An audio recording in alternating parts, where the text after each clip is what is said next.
지역구를 둔 김종원입니다.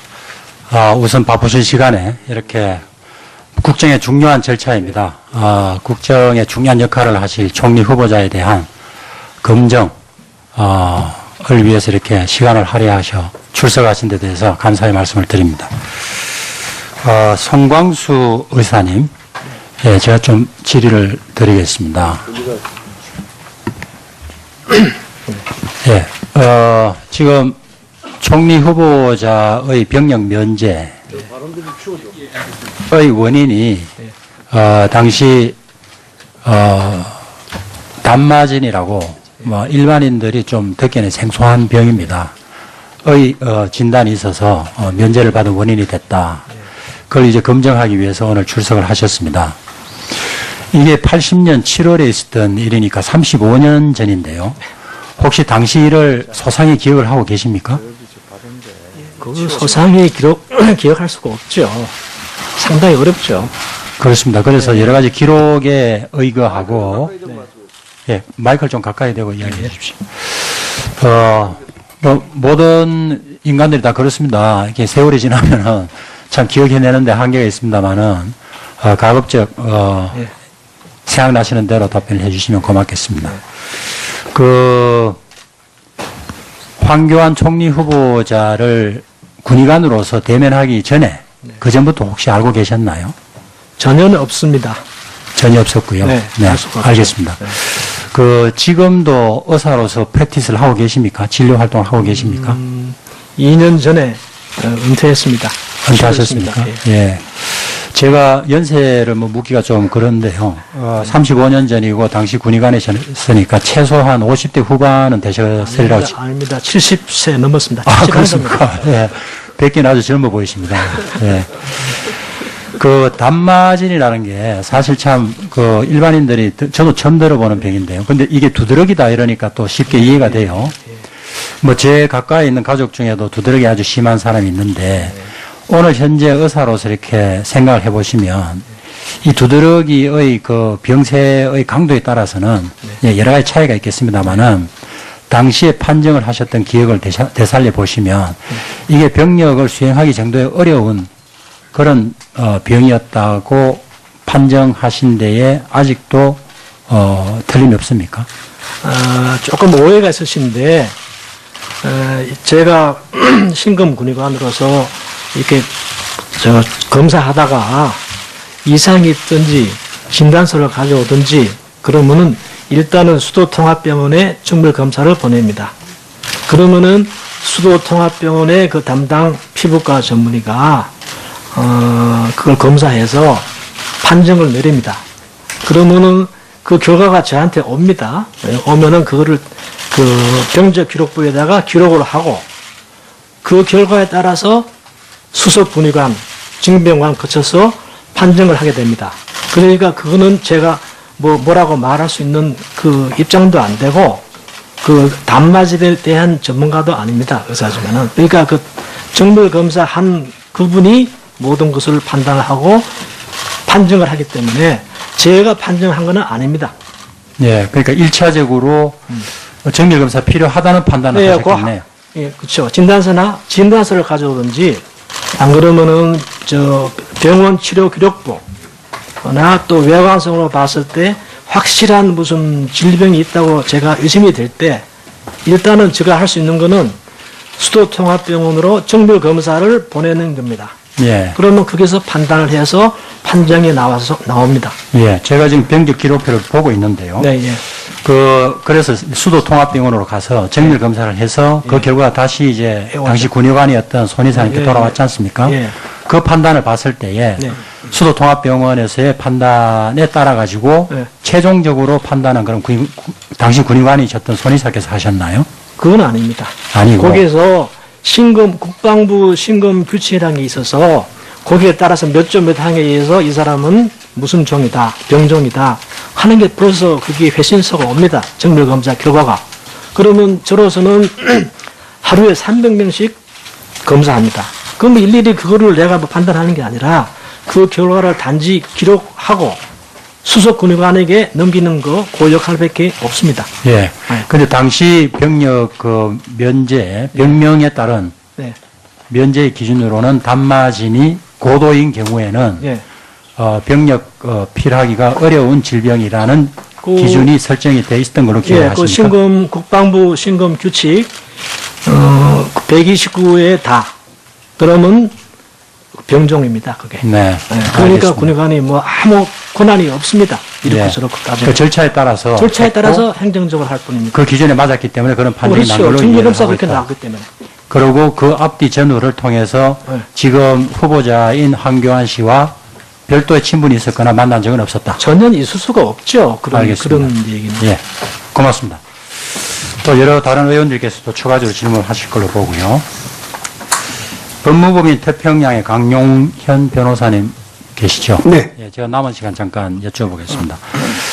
지난 이틀 동안 본 장소에서 청문회를 하면서 우리 위원 중에서는 이제 후보자가 현직을 떠나서 변호사로 활동을 하면서 수임했던 사건들 중에 여러 가지 이제 소위 세칭 이야기하는 정관 예우의 의혹이 있다는 것이 강하게 제기가 됐었습니다. 그래서 끝까지 문제가 됐던 것이 송무 사건에 관한 기록은 어느 정도 공개가 됐습니다. 법제에 따라서. 그런데 이 자문 사건에 대해서는 여러 가지 실정법상에 그 의뢰인의 뭐 개인 정보에 대한 보호가 이렇게 촘촘하게 갖추어져 있었기 때문에 그거를 뭐 일정 부분 공개를 하자 말자는 걸 갖고 많은 시간을 보냈습니다. 그런데 결국 어제 아주 제한된 부분이지만은 19건에 대해서 공개가 됐던 사실을 알고 계십니까? 네, 알고 있습니다. 거기에 대해서 뭐 현직 변호사로서 뭐 국회의 어떤 의결로서 합의사항으로서 그렇게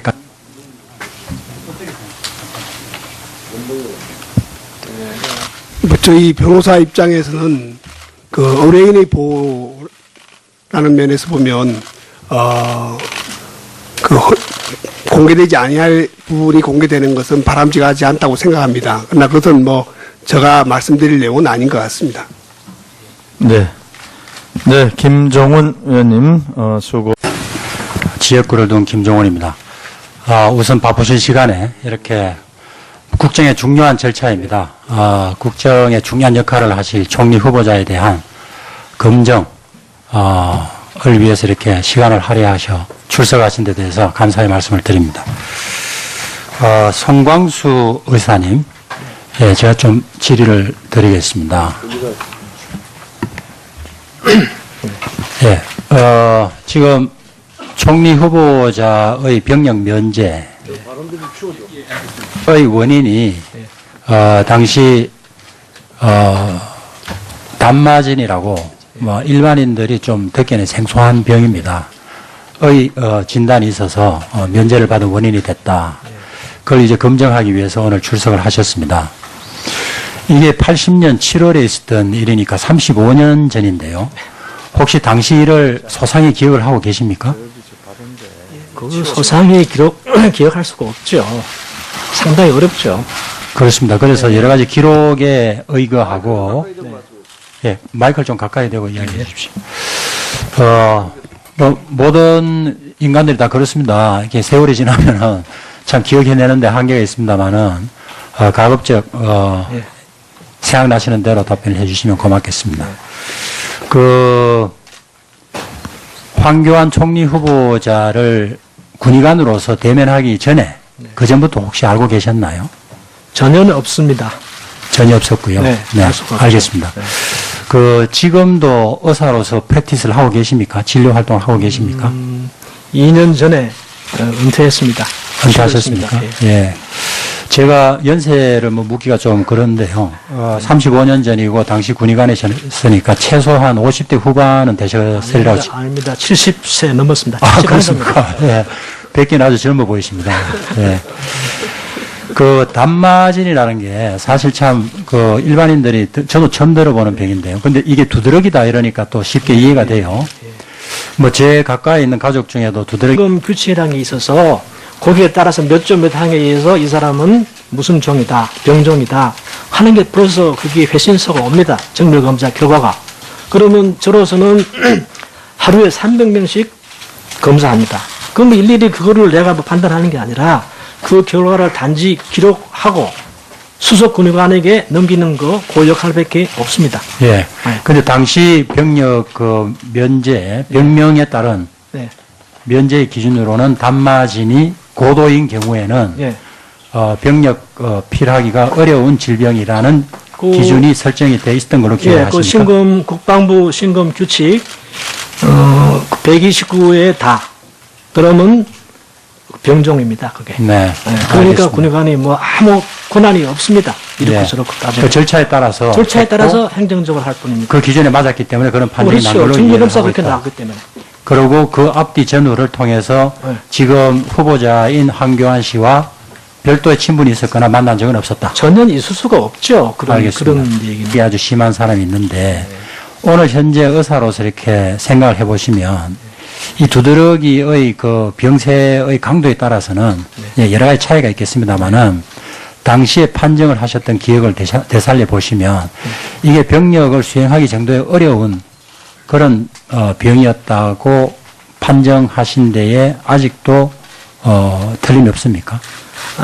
조금 오해가 있으신데 제가 신금 군의관으로서 이렇게 검사하다가 이상이 있든지 진단서를 가져오든지 그러면은 일단은 수도통합병원에 정밀검사를 보냅니다. 그러면은 수도통합병원의 그 담당 피부과 전문의가 그걸 검사해서 판정을 내립니다. 그러면은 그 결과가 저한테 옵니다. 오면은 그거를 그 병적 기록부에다가 기록을 하고 그 결과에 따라서 수석 군의관, 징병관 거쳐서 판정을 하게 됩니다.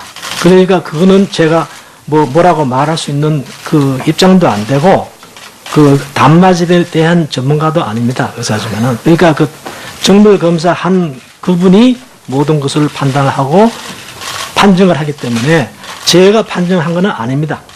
예, 그러니까 1차적으로 정밀검사 필요하다는 판단을 하셨겠네요. 예, 그렇죠. 진단서를 가져오든지 안 그러면은 저 병원 치료 기록부나 또 외관성으로 봤을 때 확실한 무슨 질병이 있다고 제가 의심이 될 때 일단은 제가 할 수 있는 거는 수도통합병원으로 정밀 검사를 보내는 겁니다. 예. 그러면 거기서 판단을 해서 판정이 나옵니다. 예, 제가 지금 병적 기록표를 보고 있는데요. 네, 예. 그래서 수도통합병원으로 가서 정밀 검사를 해서 그 결과가 다시 이제 예, 당시 군의관이었던 손 이사님께 예, 돌아왔지 않습니까? 예. 그 판단을 봤을 때에 네. 수도통합병원에서의 판단에 따라 가지고 예. 최종적으로 판단은 그럼 당시 군의관이셨던 손 이사께서 하셨나요? 그건 아닙니다. 아니고. 거기에서 국방부